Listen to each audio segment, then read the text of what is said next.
안녕하세요. 그리스도인이여 십자가를 지켜라의 권중근입니다. 평안하십니까?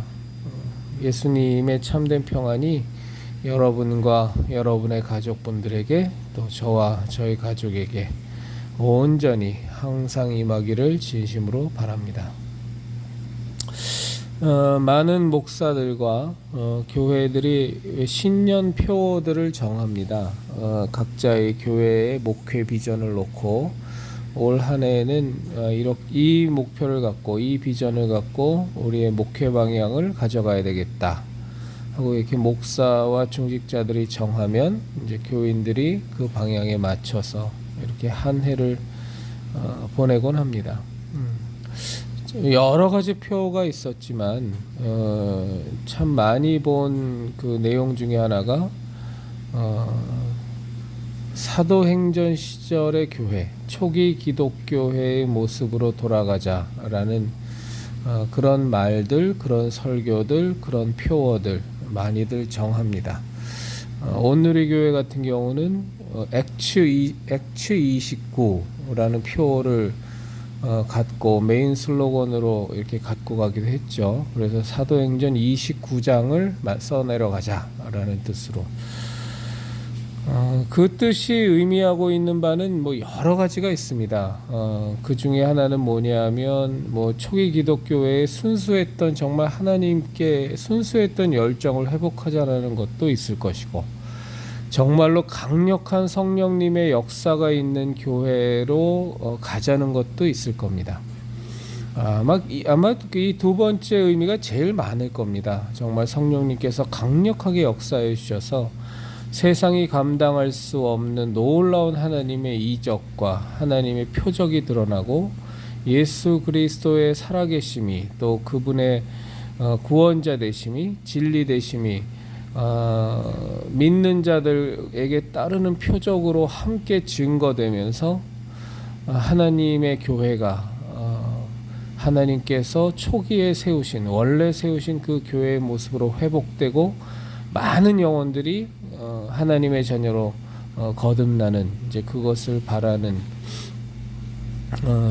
뜻에서 마음에서 이제 그런 목표들을 정합니다. 너무너무 좋은 일입니다. 정말 사도행전에 나오는 것처럼 그 사도들의 그림자만이라도 자신에게 덮인다면 병이 나을 것 같은 그런 믿음을 갖고 또 실제로 그러한 이적들을 체험하게 되고, 또 기도하기를 마침에 땅이 진동하고 모든 병든 자가 낫고 굉장한 이적들이 나타나는 빌립을 통해서 집사 빌립을 통해서도 많은 이적과 기적이 나타나고, 바울과 바나바를 통해서 말할 것도 없고 옥에 갇혔는데 천사가 와서 옥문을 열고 그냥 구해주는 그런 인간의 이성과 합리로는 도저히 설명할 수 없는 절대적인 전적인 하나님의 역사, 그것이 일어나는 시대로 돌아가는 것 너무 저는 사모하고요 바랍니다. 그런데 우리가 하나 간과하지 말아야 될 것은 하나 있습니다. 그건 뭐냐면 그런 초기 기독교 시절에 그리스도인의 모습은 과연 어떠했냐라는 거죠. 예수님을 모르는 사람의 시각에서 바라볼 때 초기 기독교 시절의 그리스도인의 모습은 세상적으로 보면 완전히 망한 자였습니다. 완전히 망한 자.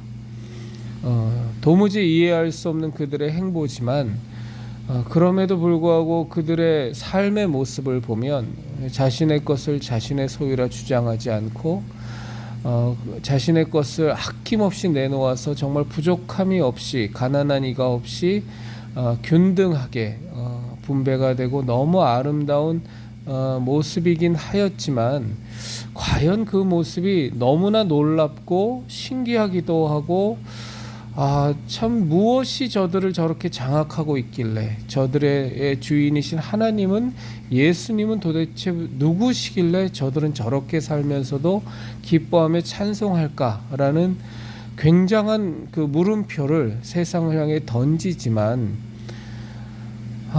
그럼에도 불구하고 그들의 삶의 모습은 정말 고단하고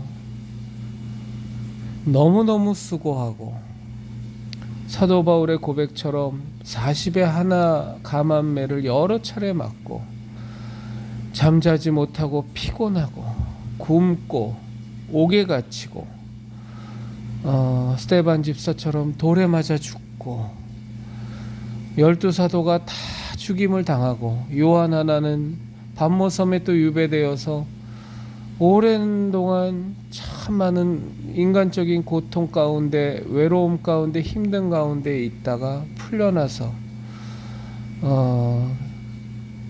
자기 세상 사람들이 보기에는 판단하기엔 도무지 이해가 되지 않는 그러한 삶. 사도 바울은 말할 것도 없죠.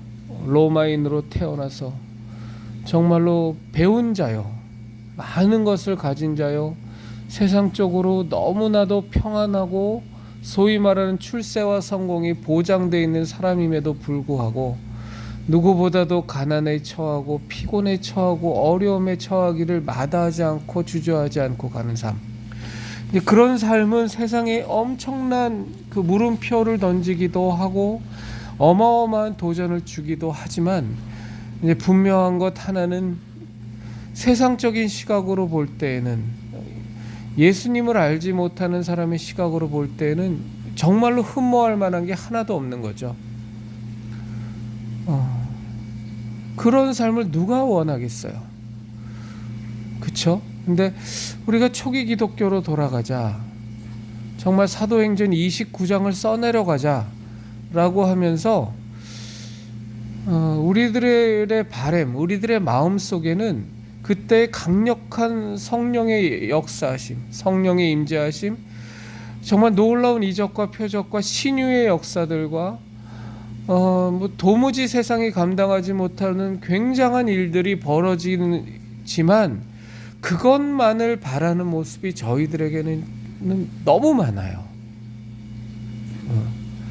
그런 굉장한 역사가 나를 통해서 하나님께서 나를 통해서 그런 일들을 이루기를 원하시지만 그것과 함께 병행되어지는 사도들의 고단한 삶, 너무너무 피곤한 삶, 세상으로부터 멸시받고 천대받고 돌맞음 당하고 옥에 갇히고 미친 자 소리를 듣고 조롱을 받는 그런 삶은 내게 있어서는 안 되고, 가급적이면 그런 삶은 없으면 좋고, 오로지 나는 그저 하나님께 붙들린 성령의 도구가 되어서 놀라운 이적과 놀랍게 많은 이들을 전도하고 놀랍게 하나님의 영광을 찬양하고 놀랍게 하나님의 거룩하심을 드러내고 그 하나님 예수 그리스도의 진리 되심과 은혜 되심과 살아계심을 증거하고 싶지만, 그럼에도 불구하고 세상적으로도 많은 것을 누리는 것은 반드시 따라와야만 하는 이런 굉장히 앞뒤가 안 맞는 초기 기독교의 그리스도인의 모습을 우리는 교육받고 우리는 배우고 그것이 마치 정상인 것처럼 우리는 신앙적인 부분에서 세뇌되어지고 있어요. 이건 너무너무 심각한 문제예요. 하나님에게 붙들린 완전히 온전히 붙들린 자로 살아가는 사람 중에 모세의 삶을 보셔도 마찬가지고, 12사도는 말할 것도 없고, 그를 따르는 집사들과 또 초기 기독교에서의 교인들, 성도들의 삶도 말할 수 없는 핍박과 어려움 속에서 살았죠. 근데 그런 부분에 대해서는 배척하고 오로지 우리가 구약 성경에서 보는 것처럼 요셉처럼, 다니엘처럼, 다윗처럼 끝끝내는 왕이 되고 총리가 되는, 그래서 굉장히 세상 사람들로부터도 무시당하지 않는 존재가 되고 추앙받는 존재가 되는 그런 것이 신앙의 바른 신앙인 진정한 그리스도인의 모습처럼 사모되어지는 모습처럼 그것이 정상적이고 그것을 사모해야 마땅한 것처럼 교육되어지는 이 한국 기독교의 현실은 너무 문제가 많습니다. 평생을 목회하면서 진짜 몇 명이 안 되는 영혼들을 위하여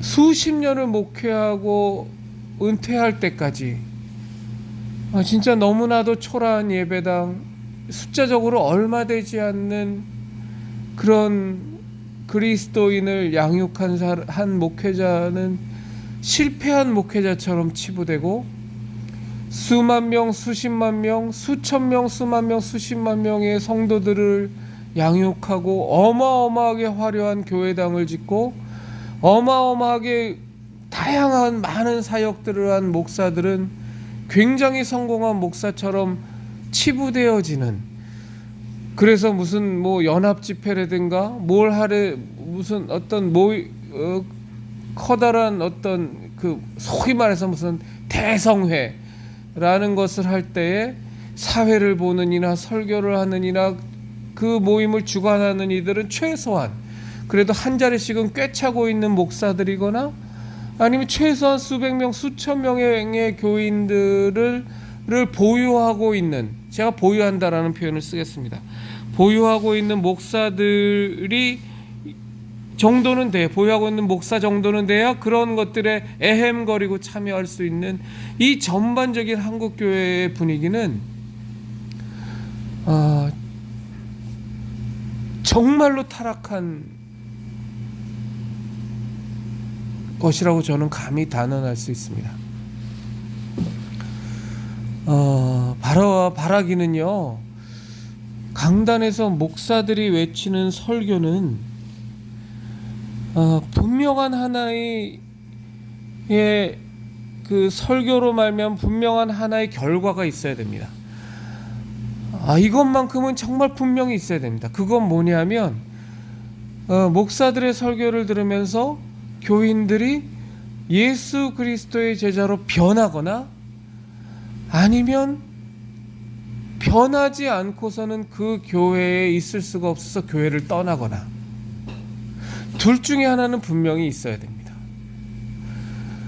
어떤 한 사람이 목회를 하고 어떤 사람이 교회를 일궈서 그 교인 수가 적건 많건 몇 명이건 수십 명이든 수백 명이든 수천 명이든 수만 명이든 10년, 20년, 30년을 늘 그 교회에 다녔음에도 불구하고 그저 기복신앙에서 하나도 벗어나지 않는 모습의 교인들이 산재되어 있거나, 그것이 초신자가 아니라 오랜 기간을, 수년 동안을, 십수년 동안을, 20수년을 그 교회를 다녔음에도 불구하고 여전히 젖먹이의 모습에서 변하지 않는 교인들, 여전히 성숙되지 않는 신앙, 오로지 세상에 복이나 받으려고 하는 기독교인들, 하나님에 대한 절실함도 없고 예수 그리스도의 제자됨에 대한 간절함도 없이 그저 썬데이 크리스찬으로 그저 11조 내면서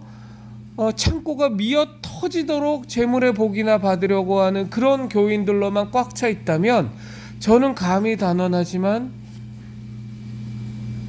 그 목회는 실패한 목회요, 그 교회는 썩은 교회라고 저는 말씀드릴 수 있습니다.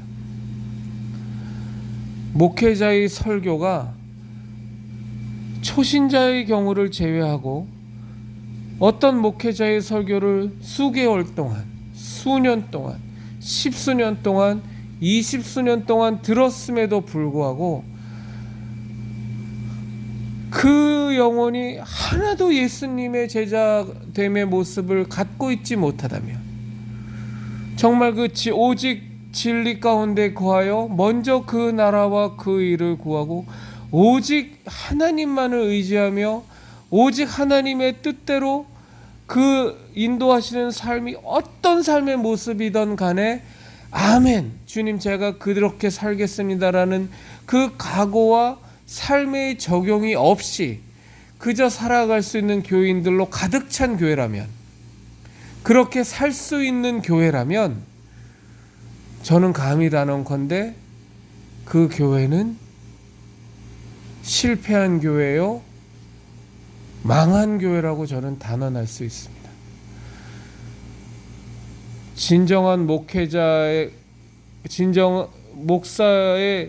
목사의 소명을 가진 자로서 정말 예수 그리스도의 제자로 영혼을 양육해야 되는 그 목사의 소명을 받은 자로서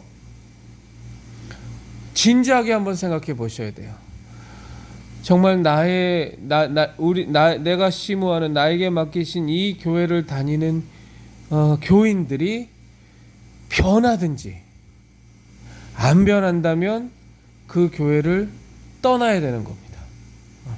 내가 정말로 진리의 말씀을 선포하고 하나님이 내게 주신 그 복음의 메시지, 그 하나님이 주신 그 엄연한 말씀을 내가 선포함에도 불구하고 변하지도 않고 마음에 찔림도 없어서 썬데이 크리스찬으로 그 오랜 세월을 그저 남아서 그 교회를 다닐 수 있다면 그거는 굉장히 심각한 문제입니다. 교회는 변하든지 아니면 그 변화가 부담스럽고 힘들어서 망가진 교회로 떠나든지 둘 중에 하나밖에 없는 겁니다. 어중간한 상태로 온전한 구원의 확신도 없고 하나님에 대한 살아있는 체험도 없고 하나님의 자녀됨에 대한 확신도 없고 예수님의 제자로서의 삶을 살기를 원하는 소망도 없고 오로지 성령님의 사람이 되어서 성령님 인도하시는 대로 이끌림 받는 삶을 사려고 하는 강한 바램도 없고 살아계신 예수 그리스도 하나님의 말씀이 내 안에서 꿈틀거려서 내 관절과 골수를 찔러 쪼개는 일도 생기지 않고 말씀에 대한 사모함도 없고 기도에 대한 믿음도 없고 그럼에도 불구하고 그저 그 교회를 다니면서 일주일에 한 번씩 마음의 평안이나 얻으려고 11조나 하고 그리고 헌금 몇 푼 내면서 재물의 축복이나 받으려고 하고 세상적으로 출세만 하려고 하고 세상적인 성공이나 거두는 것을 하나님의 복이라고 생각하면서 다닐 수 있는 교회라면 그거는 미신과 다른 것이 하나도 없습니다. 그건 교회가 아닙니다. 적어도 예수 그리스도께서 핏값으로 이 땅에 세우신 교회는 절대 아닙니다. 변하든지 아니면 그 변화를 도저히 수용할 수 없어서 예수님을 못 만났기 때문에 진리를 못 발견했기 때문에 땅에 묻힌 보화를 발견하지 못했기 때문에 그 변화를 수용할 수 없어서 떠나든지 교회는 둘 중에 하나밖에 없습니다. 누차 말씀드리지만 초신자를 향해서 드리는 말씀이 아닙니다. 수년간, 십수년간 신앙생활을 하고 어떤 교회를 자신의 교회라고 예수님의 몸된 교회라고 생각하면서 다니는 성도분들, 스스로를 그리스도인이라고 여기는 분들을 향해서 드리는 말씀이고 목사들에게 드리는 말씀입니다.